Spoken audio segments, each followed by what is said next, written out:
আসসালামু আলাইকুম সুপ্রিয় শিক্ষার্থীরা, আজকে আমরা জৈব বিক্রিয়াসমূহের অপসারণ বিক্রিয়া এবং সমানুকরণ বা পুনর্বিন্যাসকরণ বিক্রিয়া নিয়ে আলোচনা করব। তো শুরুতেই আমরা আলোচনা করছি অপসারণ বিক্রিয়া সম্পর্কে। তো দেখো, অপসারণ বিক্রিয়া যে বিক্রিয়ায় কোনো বিক্রিয়ক যৌগের অনুস্থ পাশাপাশি দুটি কার্বনের সাথে যুক্ত পরমাণু বা মূলক হতে দুটি অথবা চারটি পরমাণু অথবা চারটি মূলক অপসারিত হয়ে অসম্পৃক্ততার সৃষ্টি হয়, তাকে অপসারণ বিক্রিয়া বলে। তাহলে অপসারণ বিক্রিয়া হলো যে বিক্রিয়ায় কোনো বিক্রিয়ক যৌগের অনুস্থ পাশাপাশি দুটি কার্বনের, অর্থাৎ একই অণুর মধ্যে পাশাপাশি দুইটি কার্বন পরমাণু, সেই দুইটি কার্বন পরমাণু থেকে দুটি পরমাণু অথবা চারটি পরমাণু অপসারিত হবে। অপসারিত হয়ে সেক্ষেত্রে অসম্পৃক্ততার সৃষ্টি হবে, তাকে অপসারণ বিক্রিয়া বা ইলিমিনেশন রিঅ্যাকশন বলা হয়। তাহলে অর্থাৎ কি, সেক্ষেত্রে সম্পৃক্ত যৌগ থেকে অসম্পৃক্ত যৌগে পরিণত হবে। যেমন অ্যালকোহলীয় সোডিয়াম হাইড্রোক্সাইড বা পটাশিয়াম হাইড্রোক্সাইডের সাথে অ্যালকাইল হ্যালাইডের বিক্রিয়া, এবং এই বিক্রিয়ায় উৎপন্ন হয় অ্যালকিন। অ্যালকোহলীয় সোডিয়াম বা পটাশিয়াম হাইড্রোক্সাইড, অর্থাৎ সোডিয়াম বা পটাশিয়াম হাইড্রোক্সাইডটি অ্যালকোহলের মধ্যে দ্রবীভূত।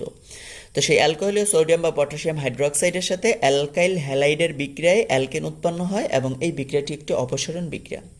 যেমন দেখো, ethyl bromide CH3CH2Br, ethyl bromide সে পটাশিয়াম হাইড্রোক্সাইড এর সাথে বিক্রিয়া করে। তো বিক্রিয়ার ক্ষেত্রে পটাশিয়াম ব্রোমাইড অংশকে নিয়ে পটাশিয়াম ব্রোমাইড উৎপন্ন করবে। আর দেখো, এখান থেকে CH2 কার্বনের কাছ থেকে একটি ব্রোমিন এবং এই CH3 এর কাছ থেকে একটি হাইড্রোজেন। তাহলে এখান থেকে যদি একটি হাইড্রোজেন চলে যায়, তাহলে এখানে হাইড্রোজেন থাকবে দুইটি। তাহলে এখানের এই হাইড্রোজেনটি আর এই ব্রোমিনটি, এইটুকু যদি অপসারিত হয় তাহলে CH2CH2, অর্থাৎ এই CH2CH2। এখন এই CH2 কার্বনের এই হাত খালি, আবার এই CH2 কার্বনেরও এই হাত খালি। তাহলে এই তাদের খালি হাত, অর্থাৎ তাদের একটি একটি যে দুটি ইলেকট্রন, এটা দ্বারা তারা বন্ধন তৈরি করে ফেললো। তাহলে CH2 ডাবল বন্ড CH2, অর্থাৎ উৎপন্ন হলো ইথিন। বাকি থাকে হাইড্রোজেন ব্রোমাইড HBr। তাহলে এই যে হাইড্রোজেন ব্রোমাইড HBr, এই HBr এবং পটাশিয়াম হাইড্রোক্সাইড এর বিক্রিয়ায় এটি অ্যাসিডের ন্যায় এবং পটাশিয়াম হাইড্রোক্সাইড ক্ষার। তাহলে এদের সাথে বিক্রিয়ায় পটাশিয়াম যাবে ব্রোমিনের সাথে, অর্থাৎ উৎপন্ন হবে পটাশিয়াম ব্রোমাইড, এবং OH এর সাথে যুক্ত হয়ে উৎপন্ন করবে পানি H2O। তাহলে ইথাইল ব্রোমাইড অ্যালকোহলীয় পটাশিয়াম হাইড্রোক্সাইডের সাথে বিক্রিয়া করে ইথিন, পটাশিয়াম ব্রোমাইড এবং পানি উৎপন্ন করে।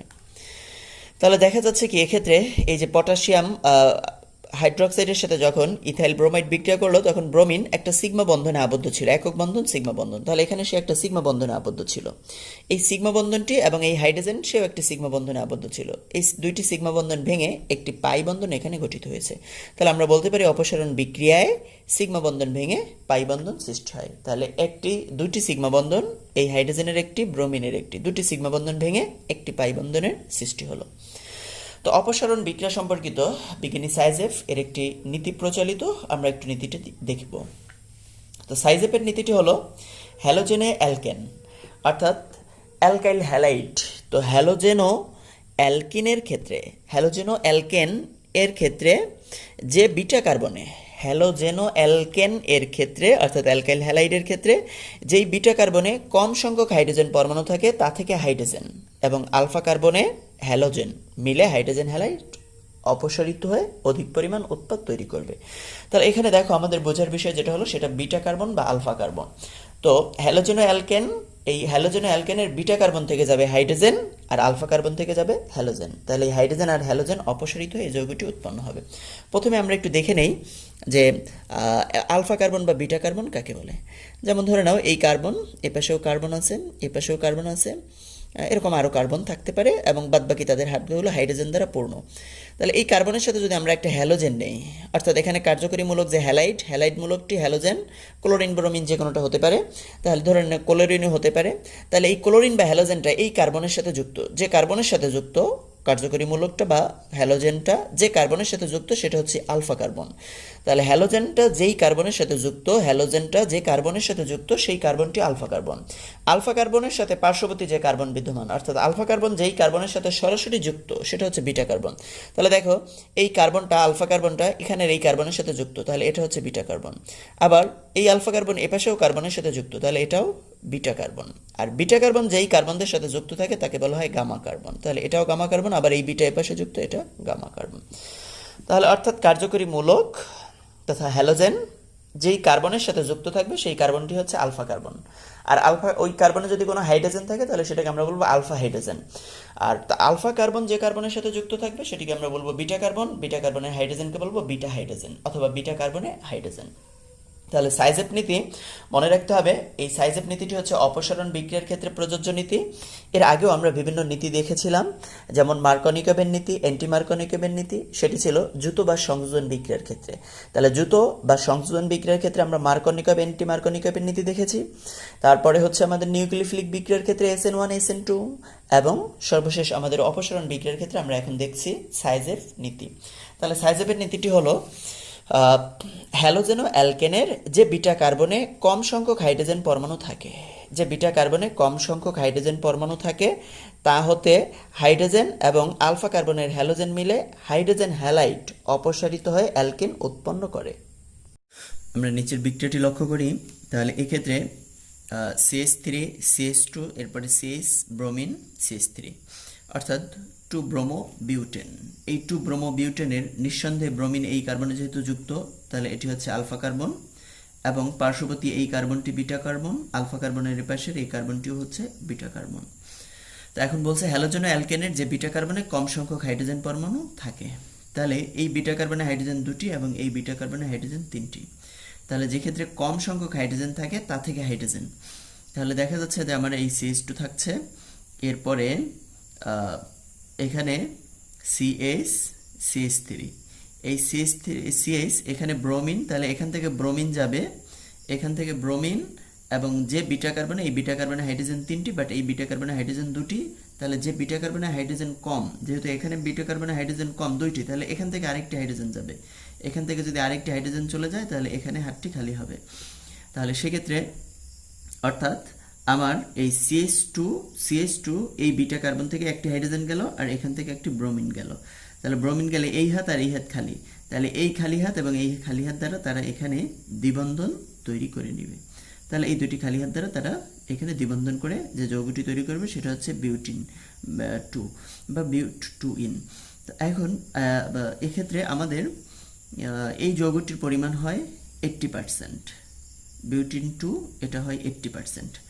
আর এই বিটা কার্বন থেকে যদি হাইড্রোজেন দেয় তাহলে সেক্ষেত্রে হবে CH3 CH2 CH, এবং এখান থেকে হাইড্রোজেন গেলে থাকবে 2টি, তাহলে CH2 আর এই CH এর মাঝখানে দ্বিবন্ধন হবে।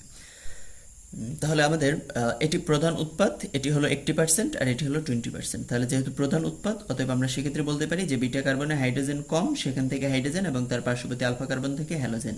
তাহলে আমাদের অপসারিত হলো এখান থেকে হাইড্রোজেন আর হ্যালোজেন, অর্থাৎ হাইড্রোজেন ব্রোমাইড। তো এই হাইড্রোজেন ব্রোমাইড পরবর্তীতে পটাশিয়াম হাইড্রোক্সাইড অ্যালকোহলীয় এর সাথে বিক্রিয়া করবে। তাহলে হাইড্রোজেন ব্রোমাইড এটা অ্যাসিড এবং পটাশিয়াম হাইড্রোক্সাইড ক্ষার। তাহলে সেক্ষেত্রে পটাশিয়াম অংশটা ব্রোমিনের সাথে গিয়ে পটাশিয়াম ব্রোমাইড অর্থাৎ KBr, আর HOH এই অংশটুকুর সাথে যুক্ত হয়ে উৎপন্ন করলো পানি। তাহলে KBr প্লাস H2O। এই হলো আমাদের সাইজেপের বিক্রিয়াটি। তাহলে আমাদের খেয়াল রাখতে হবে যে বিটা কার্বনে হাইড্রোজেন কম থাকবে, সেখান থেকে অধিক পরিমাণ হাইড্রোজেন, আর আলফা কার্বন থেকে হ্যালোজেন অপসারিত হয়ে এই বিক্রিয়াটি সংঘটিত হবে। তো অপসারণ বিক্রিয়াকেও সাধারণত দুই ভাগে বা দুইটি মেকানিজমে, দুইটি কৌশলের মাধ্যমে বিক্রিয়াটি ঘটে। একটা হচ্ছে E1 কৌশল আর একটা হচ্ছে E2 কৌশল। তাহলে E1 কৌশল এবং E2 কৌশল, এক্ষেত্রেও E1 E2 হচ্ছে প্রতিস্থাপন সেই SN1 SN2 এদের ন্যায় অনেকটা। তো আমাদের E1 হচ্ছে একাণবিক অপসারণ বিক্রিয়া অথবা এলিমিনেশন ইউনিমলিকুলার রিঅ্যাকশন। তো যখন কোনো অপসারণ বিক্রিয়ার হার শুধুমাত্র একটি বিক্রিয়ক অণুর ঘনমাত্রার উপর নির্ভরশীল, যখন কোনো অপসারণ বিক্রিয়ার হার শুধুমাত্র একটি বিক্রিয়ক অণুর ঘনমাত্রার উপর নির্ভর করে, তখন তাকে E1 বা এক আণবিক অপসারণ বিক্রিয়া বলা হয়। তো এই এক আণবিক অপসারণ বিক্রিয়ায় দেখো এই যৌগটির ক্ষেত্রে আমরা এইটাকে যদি প্রোপেন বলি, তাহলে এইখানে একটা মিথাইল আছে, তাহলে 2 মিথাইল, এবং প্রোপেন এখানে আবার একটা ব্রোমিন আছে। তাহলে two methyl two bromo two methyl propane, two bromo two methyl propane অথবা tertiary butyl bromide, tertiary butyl bromide. এই টার্সিয়ারি বিউটাইল ব্রোমাইডের সাথে অ্যালকোহলীয় পটাশিয়াম হাইড্রোক্সাইডের বিক্রিয়া, টার্সিয়ারি বিউটাইল ব্রোমাইড এর সাথে অ্যালকোহলীয় পটাশিয়াম হাইড্রোক্সাইডের বিক্রিয়া, এই বিক্রিয়াটি E1 কৌশলে ঘটে। তাহলে এই বিক্রিয়াটির ক্ষেত্রে কি হয়, এখান থেকে একটি হাইড্রোজেন আর এই ব্রোমিন অপসারিত হয়, যেহেতু এটা আলফা কার্বন তাহলে এটা এর হচ্ছে বিটা কার্বন, তো সবগুলো বিটা কার্বনই একই সংখ্যক হাইড্রোজেন। তো সেক্ষেত্রে এই ধরে নিলাম এই বিটা কার্বন থেকে একটি হাইড্রোজেন আর এখান থেকে ব্রোমিন, যা পটাশিয়াম হাইড্রোক্সাইডের সাথে বিক্রিয়া করে পটাশিয়াম ব্রোমাইড এবং পানি উৎপন্ন করলো। আর আমার এখান থেকে হাইড্রোজেনটি চলে যাওয়ায়, এখান থেকে ব্রোমিন চলে যাওয়ায় তাদের এই যে খালি হাত অর্থাৎ তাদের যে বেজোর ইলেকট্রনটি তার মাধ্যমে তারা একটি দ্বিবন্ধন তৈরি করে নিল। তাহলে উৎপন্ন হলো two methyl propene, two methyl propene. এখানে আমার 3টা কার্বন, এজন্য এটা হচ্ছে প্রোপিন, আর এই 3টা কার্বনে 1 নম্বর কার্বন এটা, 2 নম্বর কার্বন এটা, 3 নম্বর কার্বন এটা, তাহলে 2 নম্বর কার্বন একটা মিথাইল মূলক, তাহলে টু মিথাইল প্রোপিন। এই বিক্রিয়াটির কৌশলের ক্ষেত্রে আমরা দেখব প্রথম ধাপ, প্রথমে অ্যালকাইল হ্যালাইড। তাহলে প্রথমে অ্যালকাইল হ্যালাইড অণু, এই অ্যালকাইল হ্যালাইড অণু থেকে বিদায়ী ব্রোমাইড এটি চলে যাবে। তাহলে অ্যালকাইল হ্যালাইড থেকে বিদায়ী ব্রোমাইড গ্রুপ চলে যায় এবং বিদায়ী ব্রোমাইড গ্রুপ চলে যাওয়ায় সেক্ষেত্রে কার্বনিয়াম আয়ন উৎপন্ন হয়। তো দেখো এক্ষেত্রে থেকে এই ব্রোমাইড সে বন্ধনের দুটি ইলেকট্রন নিয়ে চলে যাবে, তাহলে বন্ধনের দুটি ইলেকট্রন নিয়ে চলে যাওয়ায় ব্রোমাইড আয়ন Br মাইনাস, আর এই বন্ধনের এক্ষেত্রে কার্বনের একটি ইলেকট্রন, সেই ইলেকট্রনটি হারিয়ে কার্বনটি প্লাস হয়ে গেল।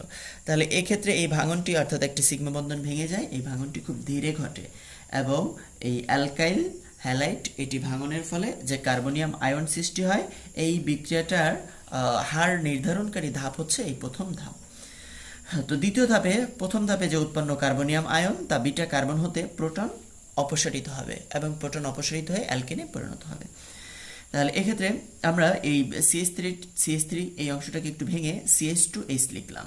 তাহলে এই CH2H আর এক্ষেত্রে CH3 এটা সেই কার্বনিয়াম কার্বন, আর পটাশিয়াম হাইড্রোক্সাইড থেকে যে সেই OH minus nucleophile potassium hydroxide এর সেই নিউক্লিওফাইল OH মাইনাস।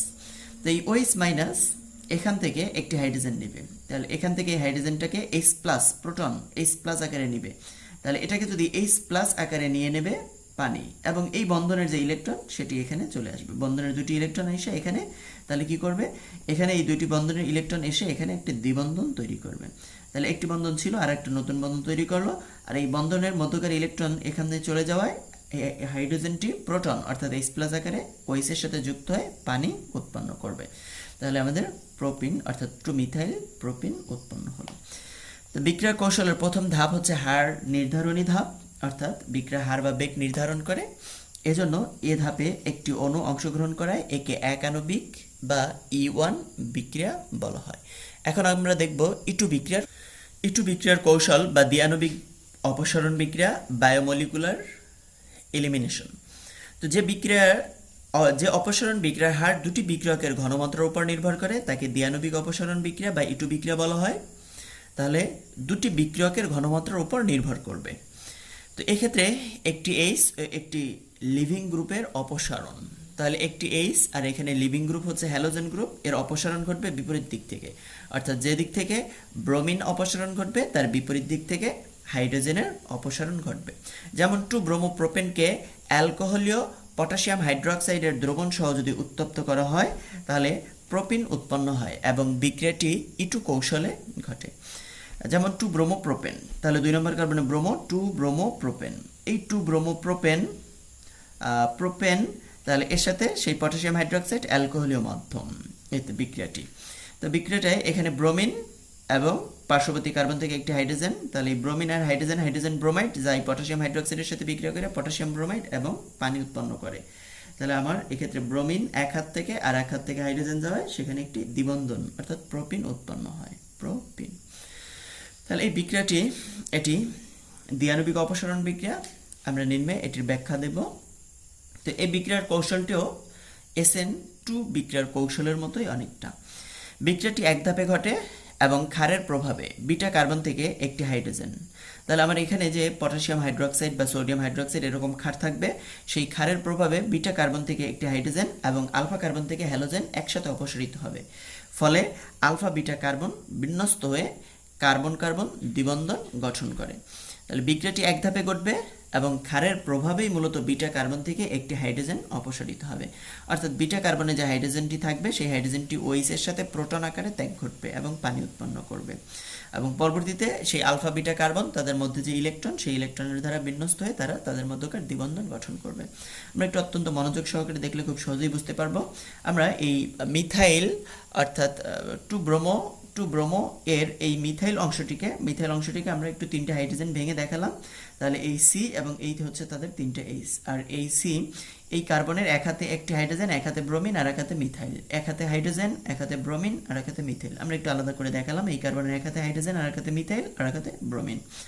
তো এখন এই ব্রোমিন অণুটি সেই তাদের বন্ধ ইলেকট্রন নিজের দিকে টেনে নিতে চায়, আর OH মাইনাস এই নিউক্লিওফাইল সে এই হাইড্রোজেনটিকে প্রোটন আকারে গ্রহণ করতে চায়।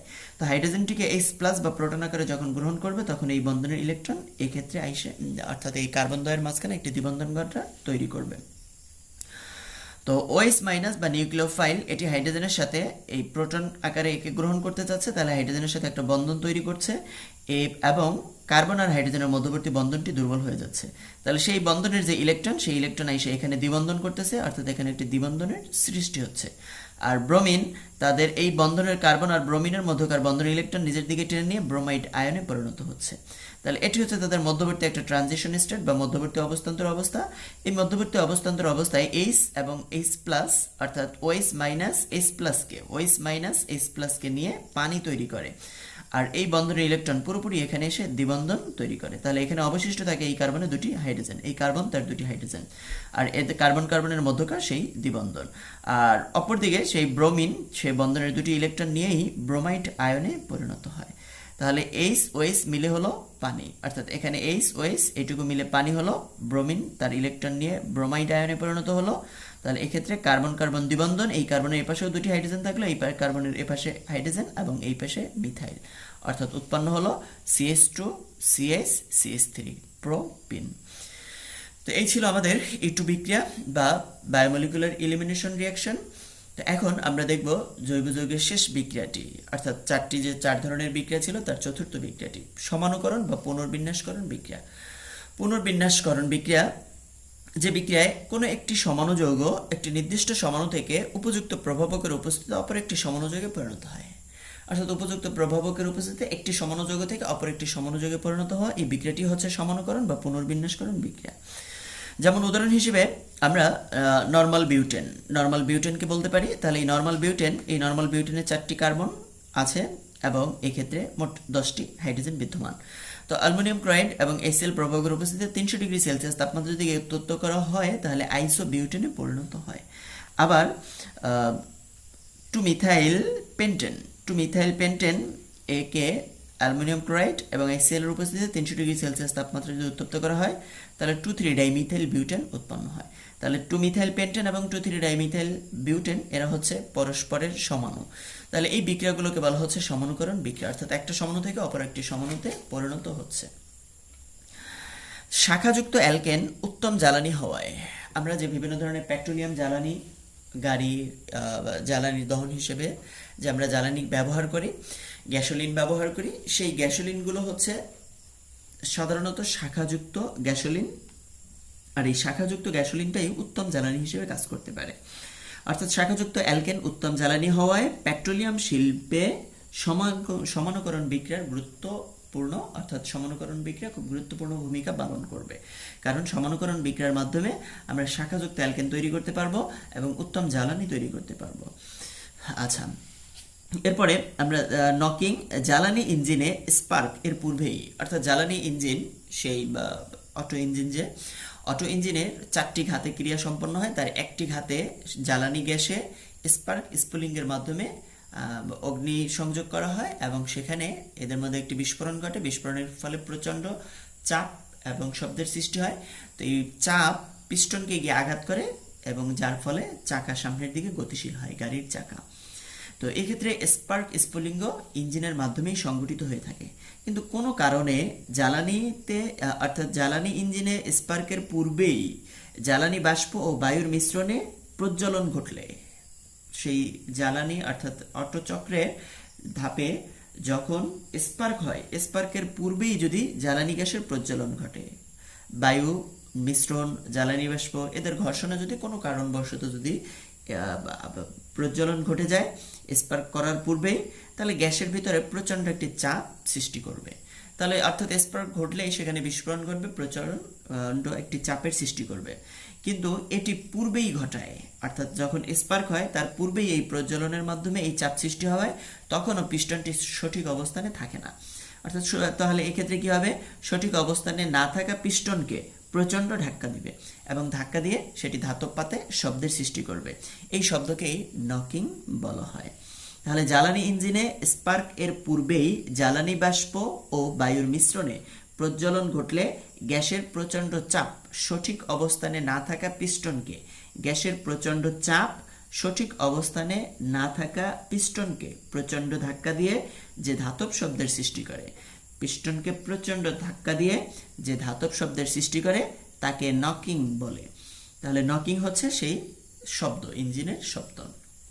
আচ্ছা, যেসব জ্বালানির কার্যক্ষমতা কম হয় তারা নকিং সৃষ্টি করে এবং এদের ক্ষেত্রে অর্থাৎ কি যাদের যেসব জ্বালানির সক্ষমতা কম তারাই মূলত এই নকিং সৃষ্টি করবে। আর তাহলে আমরা এদের সক্ষমতার উপর ভিত্তি করে যারা নকিং সৃষ্টি করে তাদেরকে কম সক্ষম বা তাদের সক্ষমতা কম এর উপর ভিত্তি করে আমরা জ্বালানিকে বিভিন্নভাবে ভাগ করতে পারি। আইসো অকটেন বা 2,2,4 ট্রাইমিথাইল পেন্টেন, 2,2,4 ট্রাইমিথাইল পেন্টেন, এটাকে আইসো অকটেনও বলা হয়। তাহলে এই আইসো অকটেন আমরা চাইলে এর গাঠনিক সংখ্যাটা দেখতে পারি 2,2,4 ট্রাইমিথাইল পেন্টেন। তাহলে আমার প্রধান শিকালে কার্বন হচ্ছে 5টি, যেহেতু পেন্টেন 2,2 অর্থাৎ এখানে 2টি এবং 4 একটি, এখানে একটি মিথাইল 2,2,4, এখানে আরেকটি মিথাইল, এখানে আরেকটি মিথাইল, বাকি হাতগুলো হাইড্রোজেন দ্বারা পূর্ণ করে দাও। এখানে 3টি হাইড্রোজেন, এখানে 2টি হাইড্রোজেন, এখানে একটি হাইড্রোজেন, এখানে 3টি হাইড্রোজেন। তাহলে এটা হচ্ছে 2,2,4 ট্রাইমিথাইল পেন্টেন অথবা আইসো অকটেন। তো এই আইসো অকটেন এর নকিং শূন্য, অর্থাৎ এটাকে যদি জ্বালানি হিসেবে ব্যবহার করা হয় তাহলে এ কোনো নকিং সৃষ্টি করে না, তাহলে এর নকিং শূন্য। তাহলে এটি যেহেতু নকিং শূন্য তাহলে এর সক্ষমতা সবচেয়ে বেশি। এর সক্ষমতাকে 100 এবং এন হেপটেন অর্থাৎ নর্মাল হেপটেন এর ক্ষেত্রে নকিং সর্বোচ্চ হয়, অর্থাৎ এটাকে যদি আমরা জ্বালানি হিসেবে ব্যবহার করি তাহলে সে সর্বোচ্চ পরিমাণ নকিং তৈরি করে। তাহলে এর জ্বালানি সক্ষমতাকে আমরা 0। তাহলে আইসো অকটেন এর জ্বালানি সক্ষমতাকে 100, যেহেতু এর ক্ষেত্রে কোনো নকিং হয় না তাহলে এর জ্বালানি সক্ষমতাকে আমরা 100 ধরে নিলাম। আর আইসো হেপটেন এর জ্বালানি সক্ষমতাকে আমরা 0 ধরে নিলাম, যেহেতু এর ক্ষেত্রে সবচেয়ে বেশি নকিং সৃষ্টি হয়। আচ্ছা, তো অকটেন নাম্বার কোনো ইঞ্জিনে জ্বালানি ব্যবহারের ফলে যে পরিমাণ নকিং সৃষ্টি হয়, আমরা একটি ইঞ্জিনে যে কোনো একটা জ্বালানি ইঞ্জিনে আমরা যে কোনো ধরনের জ্বালানি ব্যবহার করলাম, তো এর ফলে একটা নকিং সৃষ্টি হলো। এখন কি পরিমাণ নকিং সৃষ্টি হয়, সেই একই পরিমাণ নকিং সৃষ্টি করতে এন হেপটেন ও আইসো অকটেনের যে মিশ্রণ প্রয়োজন তাকে আইসো অকটেনের শতকরা পরিমাণ, অর্থাৎ আইসো অকটেন এবং এন হেপটেনের যে মিশ্রণ প্রয়োজন সেই মিশ্রণে আইসো অকটেনের যে শতকরা পরিমাণ থাকবে সেই শতকরা পরিমাণকেই বলা হবে ওই জ্বালানির অকটেন নাম্বার। অর্থাৎ আমরা কোনো একটা জ্বালানি, যে কোনো ধরনের একটা জ্বালানি আমরা ব্যবহার করলাম, ইঞ্জিনের জ্বালানি হিসেবে যেটা ব্যবহার করে এরকম কোনো একটা জ্বালানি ব্যবহার করলাম। তো এখন এই জ্বালানিতে যে পরিমাণ নকিং সৃষ্টি হচ্ছে সেই একই পরিমাণ নকিং আমরা সৃষ্টি করব। তাহলে কিসের দ্বারা সৃষ্টি করব, আইসো অকটেন এবং এন হেপটেনের মিশ্রণ দ্বারা। তাহলে এই আইসো অকটেন এবং এন হেপটেনের যেই মিশ্রণ, যেই পার্সেন্টেজের মিশ্রণ, যেই শতকরা পরিমাণের মিশ্রণ নিলে সেই একই পরিমাণ নকিং সৃষ্টি হবে। তাহলে সেই মিশ্রণে আইসো অকটেনের যত পরিমাণ থাকবে সেই শতকরা পার্সেন্টেজটাই হচ্ছে জ্বালানির অকটেন নাম্বার। যেমন ধরে নাও কোনো একটা জ্বালানির অকটেন নাম্বার হচ্ছে 85, অকটেন নাম্বার হচ্ছে 85। তাহলে অকটেন নাম্বার 85 বলতে বোঝায় ওই জ্বালানিটি যে পরিমাণ নকিং সৃষ্টি করে, তাহলে সেই একই নকিং তৈরি করার জন্য আমার এন হেপটেন ও আইসো